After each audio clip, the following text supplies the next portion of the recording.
Welcome, everyone. This is To Your Greatness with Dawn Mathis, and I am Dawn Mathis, the owner and founder of In Situ LifeWorks. Thanks for joining us today. I am so happy to have a friend of mine, a fellow life coach on this call with me today. Her name is Karrie Cassell. She's from Canada. And I just wanted to tell you a little bit about her, and then Karie will jump right in. Welcome, by the way. Thank you, Dawn. Oh, what a pleasure to be here. It's so exciting. Thank you. Yeah, absolutely. Okay, so Karie is an internationally known professional author. She is a sought-after keynote speaker, certified life coach, as I was saying, and a registered dietitian for over 30 years. Before she was a dietitian, she studied alternative medicine, and her focus in nutrition, health, and wellness were in cardiac disease, diabetes, and sports nutrition with the International Olympic Committee. Karie has served on boards or as a chair for national and international health organizations. She helps others, like you and me, find their optimal well-being with a blend of coaching strategies and a holistic approach to nutrition. Karie has been featured in well-known magazines, newsletters, TV interviews, commercials, and success story spotlights. She is an achiever in all walks of life, having completed full marathons, oh my goodness, and adventure races, traveled the world, been a successful business entrepreneur, and most importantly, a mom to her daughter. Is that Shauna? Sienna. Sienna. Sorry. Sienna. I thought I was being all cool getting it right. Sienna. It's a beautiful name. And yes, a mom to her bonus boys, Tyler and Riley, as well as wife to their dad, Stephen. Wow. Thank you, Karie, for being here.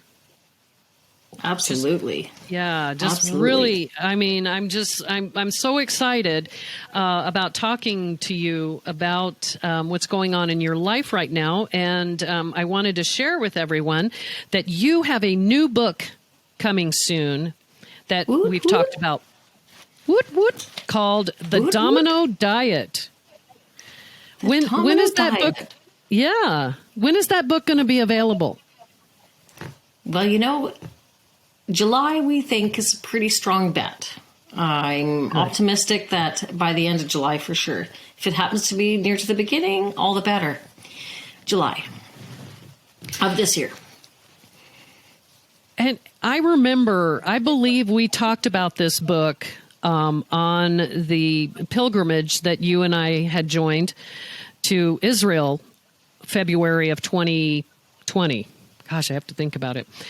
And you were coming up with different title names, and you chose The Domino Diet. What is the vision behind that title? Well, to be honest with you, it chose me, I think. It was in the middle of the night, waking up and having this, this sort of with the inspiration. And I could see these dominoes, and I could see this effect, the domino effect occurring. And I have to just say that as a dietitian for 30 years, I actually came to a place of not very, very fulfilled in that career, feeling like there were so many missing pieces. So to hear the word domino diet come to me in the middle of the night, I fought with it. I didn't really want to associate to a dietitian title. But then... because it's a 4-letter word, isn't it? Yeah. With that, and I felt like it would be an expectation of menus and the things I'd already done. And I was so excited to teach life coaching principles. I wasn't able to, at that very moment, see a bridge. But then as the night sort of progressed, I could see it. I should have woke up in the middle of the night and really jotted things down. So it did come to me after the fact that there's a formula. It's been created, the Domino Diet formula, technically speaking. And so the title found me, for lack of better words. And it took a while for me to embrace it, but now it's sticking. Well, that's good. That's good. I mean, it's kind of catchy. I mean, if you're going to use the four-letter word, if you're going to use that four-letter word, I like how it flows, the Domino Diet. So let me ask you this. Yes. So you were unfulfilled after so many years doing the same thing day in and day out. And so part of your transformation, part of your journey into what you're doing now and in writing this book is that longing and discontent that we talk about in life coaching. Would you agree? 100% agree. Very, very well put. That's exactly where I was on so many levels. So many levels. I'll dive into any of that you wish to ask me about, certainly. There was a lot of discontent. Yeah. And you and I both coach into helping people get in touch with the life they would love living. And sometimes we have to reverse engineer it. I know before I became a coach and before I went to training to be a coach, I really didn't know what I wanted to do. I just knew what I didn't want to do. And then as I started thinking about what I didn't want to do, the whole discontent thing, then the longing, I was able to uncover that longing. And so just a side plug for what life coaching can do for you. It can help you discover what that passion is that you may not even know you had. And is that what happened to you a little bit? Definitely. The longing and discontent became strong but I didn't have the tools as a life coach at the time. I didn't have a mentor. I didn't really invest in that type of support at the time. So that longing for me meant retire. Yeah. But I could still feel this niggling that there was something in me still. I just didn't know if I had it in me to do another degree, I didn't know where to go with it. And again, it found me, to be honest with you. I was about to throw in the towel. It was just donezo because the fulfillment and the impact that I was really wanting to have as a dietitian and thought I had no longer was occurring to the level that I needed to see to feel satisfied and to even have clients and feel like it was worthwhile. I felt fraudish, actually, without the results I wanted my passion to be behind. Feeling like a fraud, that wasn't in my books. That wasn't going to happen. Right. And so thank goodness life coach tools came along and I was able to build a bridge between them both. That becomes a book. And the dream building tools and all that. Absolutely. Yeah. Yeah. So have you personally struggled with your own wellness? So I guess what I'm asking is this business endeavor born out of your own challenges? Wellness. It definitely has pieces of that because it was summers around turning 40 that I entered menopause early. And now you kindly read my bio, which said something about marathon running. Yes. Well, that started to come to a bit of a screeching halt, we'll say. Menopause began to change my sleeping, change my joie la vie, we call it, the joy for life. It started to morph into this desire. Vitality was changing. And at the end of the day, I didn't feel like I was being the complete role model that I wanted to be. And certainly, my perception was that I had been. Here I am, a dietitian, walking the talk. I'm running marathons. I'm doing this wonderful billboard look, I thought. And then I realized now looking back, it's much easier to fit some of those things into your life until you hit a certain business career or children and bonus children and all that was twirling into my life. And as that was happening, running wasn't. And I didn't feel like a billboard anymore. I felt quite the opposite and didn't have the energy. And so my own wellness wasn't being fixed with the typical curriculum of diets. Or the diet world that I was accustomed to. But I come to find out that's because it's been backwards. There's been missing pieces, and we've been focused on the results instead of where they come from. And so I guess I had to learn the way I learn, which is my practical, the hard school. Yep. And it brought me to a place of relatability. So I can understand now more than anything why the discontent is there, why the longing, and why it's difficult for some to actually implement the teaching, and why diets have a 3% success rate.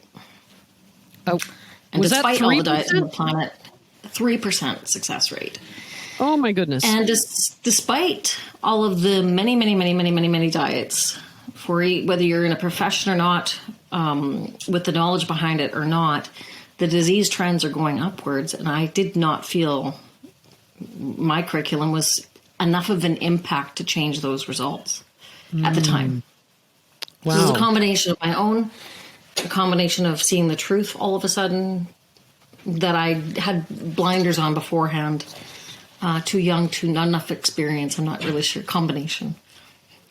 So kind of an epiphany, but like, yikes. Wow. What I'm doing Yeah. isn't making the impact that Yeah. I thought it would.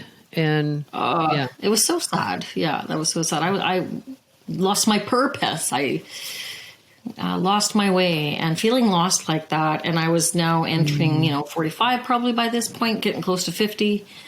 And thought, well, I guess you retire if what's the point in another career? I was not sure, but I didn't even know really about this life coach world, enough about it. And well, thank goodness it found me. I found it, and here we are. Yes. So, yeah, I just think it's amazing that you're using your life coaching tools with your holistic approach to nutrition. I think that's amazing.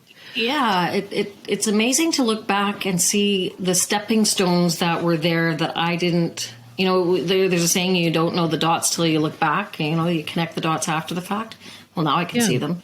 I had an alternative medicine background. That meant I was a slightly different thinker and more openness to holistic. Now, there's two different ways of looking at holistic. And the life coach hat, as you know, is seeing the person whole, seeing them in a relationship, in a work job scenario, and the unsatisfaction of a relationship and why there's emotional eating. So I knew about the eating. I knew some good techniques, but I didn't know how to bridge your emotional side to the emotional eating. And that now, that these tools, as you know, as a life coach, that kind of all together. It's all part and parcel as a whole, holistic. Absolutely. Absolutely. So what would you tell the listeners that are with us today? What are some of the key building blocks to optimal health and wellness? Well, I'll tell you the Domino Diet formula, because I think that's how I see the building blocks. Sure. Yeah, it'll sound somewhat familiar to you, but it's expanded. So it starts with your thoughts. Everything starts with your thoughts. As you know, everything is energy, and everything, every idea, every currency, every item that our desks, the chairs we're sitting on, are all ideas that came into fruition. So everything starts with a thought. Now, in a scientific world, I'm adding that your thoughts create how you breathe. Whether you're in a frantic way of thinking or whether you're in a calm way of thinking is going to produce a different breath technique. And we just are so habitual of our breathing, we don't even pay attention necessarily. But it's usually one of two systems. It's either the fight, flight, or what I call the R&R, which is rest, digest, and create, or the scientific name, parasympathetic. Right. And it's that breathing that ignites a hormonal cascade. That hormonal cascade is either the fight flight, so that you can flee from the mammoth, which doesn't really hardly exist today anyway, or it is to breathe and rest, digest, and create, meaning rest, digest, keyword right there, and create. That hormonal cascade is what actually triggers your feelings. It's not the other way around. And the feelings then create your actions. They dictate a lot of your actions, then the results. And a lot of people think, I felt like having the chocolate, I felt like eating the chips, but it's actually way back over at the thoughts. And what I believe to be building blocks is realizing that there's hope in not just looking at the end result and seeing that there's a whole plethora of ways you can step towards a whole new you by starting with the inside out with your thinking. Absolutely. So yeah. I mean, I've never heard it described that way by anyone in your field, that about the breath or about thoughts for that matter. I mean, it's just like, hello. So it's great. It makes so much sense. So, I attended a class, oh my gosh, I guess I was going to say several months ago, but I guess it's been longer than that because of COVID, about how, and I can't remember exactly what it was. And I was wondering if your book speaks to this. What keeps people, what keeps them from starting healthier practices or from maintaining them once they start? Okay, well, the starting often is connected to, we have two primary emotions, love or fear. And so generally speaking, if something's not happening in your favor, go straight to what the fear is. You could dial into what would I love. That is probably a tool you've spoken about. But knowing that fear is probably lurking and, keeping you stuck. And there's 4 hidden fear barriers. There's maybe more in other people's minds, but this is through readings and research and what I've written in the book. And the first one will be either feeling fundamentally flawed, or fear of failure, or the fear of a burden of success, such as burnout, or the fear of outshining. And if you have one of those fears, or maybe you might have a combination of all of them, like most of us, including me, but one might be a little bit more rearing, like it just stands out a bit more. Mine was definitely a fear of a burden of success towards the end. And that can often just play in our minds as paradigms, is probably a word that you've used often as well. Mm-hmm. And they create little sabotages before you even begin, much as to your question. Yes. And the maintenance part is a combination of those fears as well. How you're receiving response from people. But I believe maintenance has a bit of a mirage effect. It's a moving target, and our perception of it is skewed. It's like anyone who wins a lottery, anyone who gets married, anyone who loses weight. There really isn't one dynamic, oh my gosh, now I'm happy now. It's way too, as I said, dynamic, and especially with health, maintenance of a weight, for instance, or a maintenance of a health regime. You go for a walk one day and not the next day. That's already a change in the dynamic of your health. You drank more water that day, or you went out for supper that day. All of it is a moving, dynamic, vital part of our life.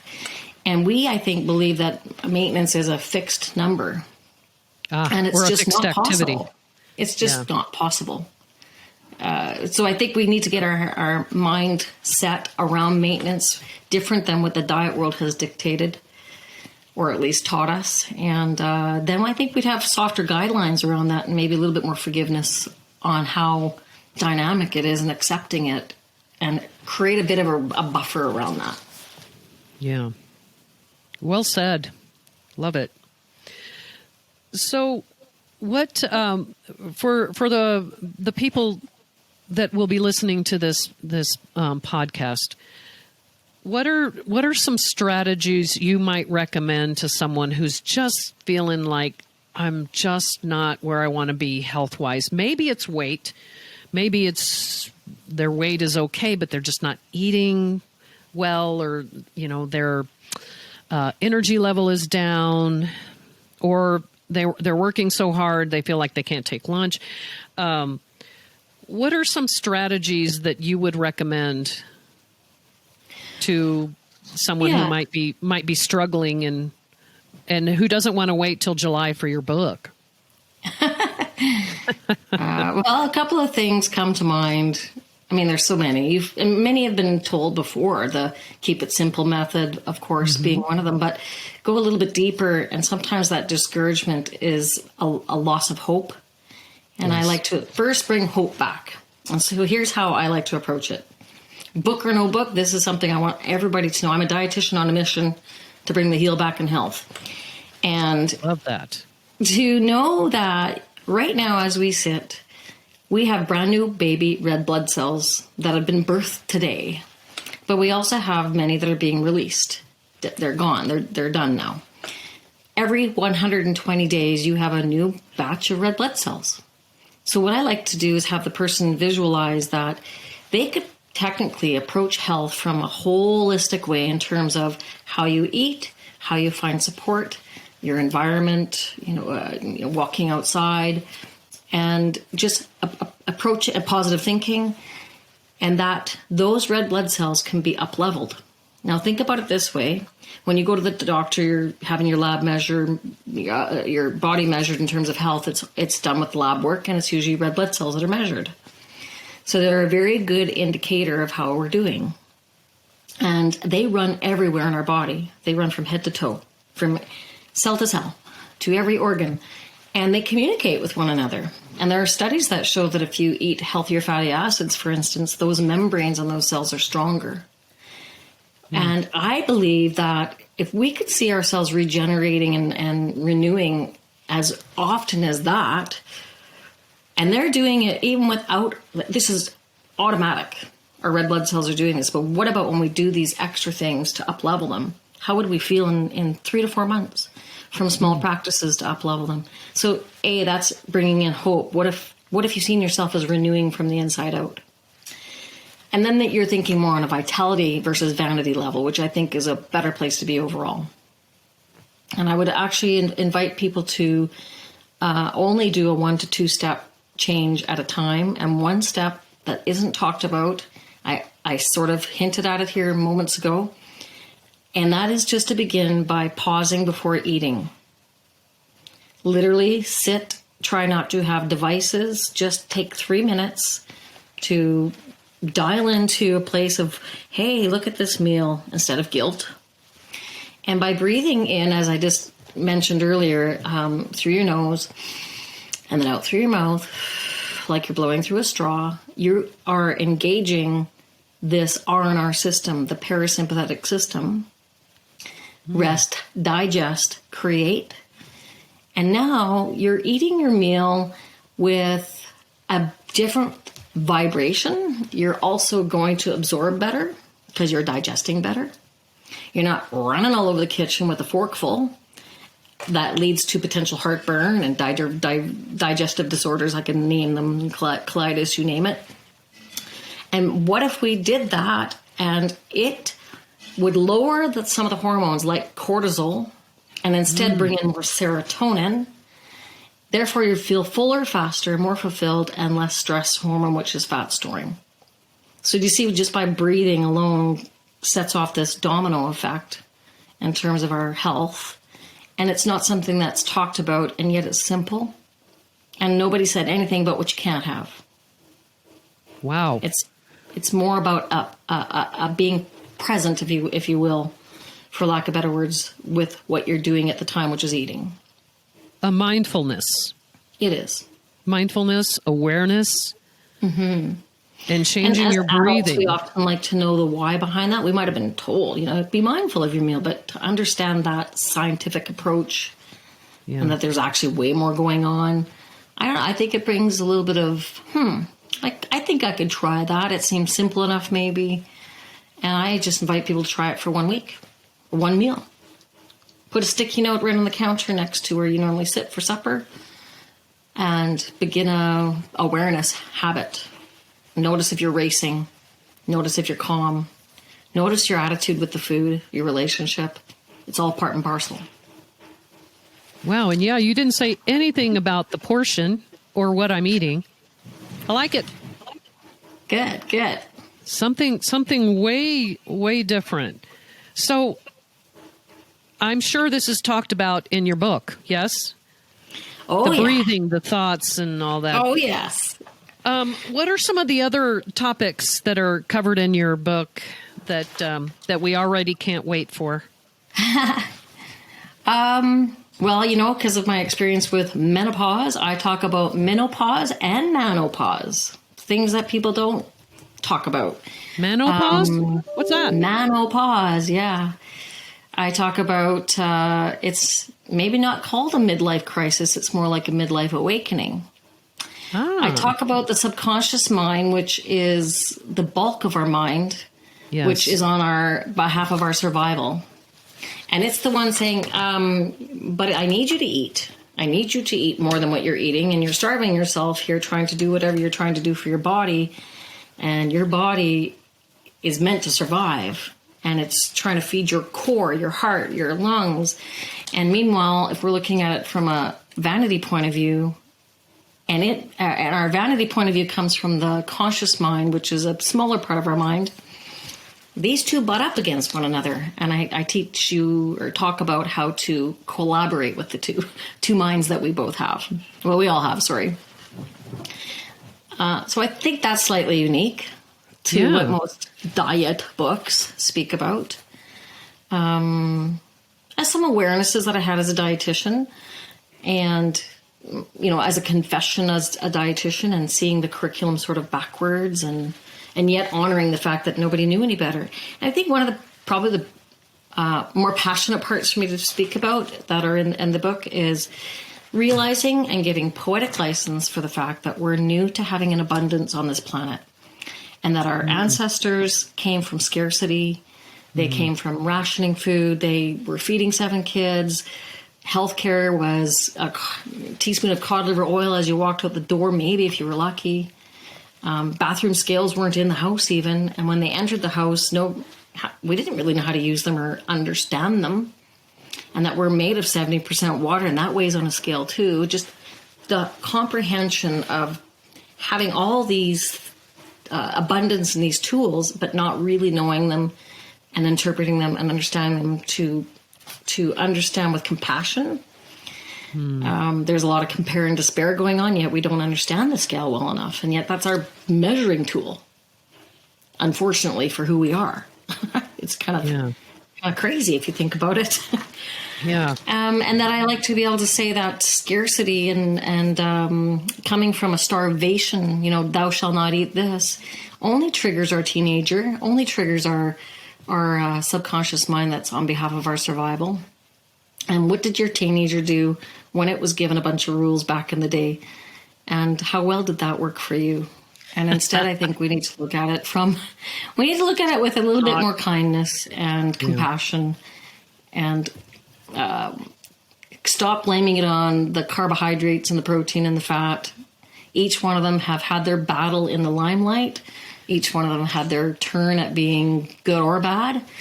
And unless you understand micronutrients, which is a good part of the latter part of my book, you don't pick on either of those because we need them all. Wow.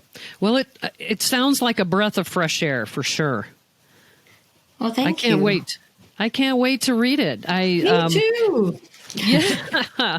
And are there action steps for those of us who want to try this on? Is there a plan in there for us to play with?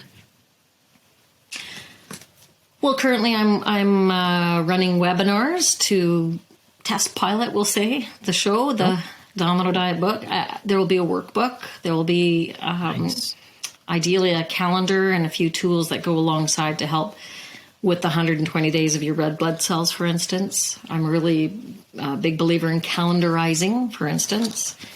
So those would be some of the things to try on. I would say that the Facebook world and so forth, and finding my Domino Diet page introduces you to some of the pearls of wisdom. If that's what you're leading into, more to come, especially once the book is in hand. I will be doing more launching with it. Yes, and I believe you sent me your all your contact information so that we can get that in the speaker notes and people can find you. Wonderful. And you did say the book. You hope the book would be available sometime in July. And where will we find it? Well, besides the DominoDiet.com webpage that will be built here at the end of the month, just some final steps here. It will be on Amazon. It will be on the main platforms as well. Great. I will definitely be reaching out to folks like yourself and doing that promo piece. Absolutely. Well, gosh, thank you so much for your time. And we need to catch up off the podcast as well. Yeah. It's been too long, and our world has changed so much. And Indeed. I'm so happy to hear that you've continued on with this work and that it's launching soon. And I'm very, very happy for you. And I'm ecstatic that you joined us here today. I am too. It's my pleasure. It's so wonderful.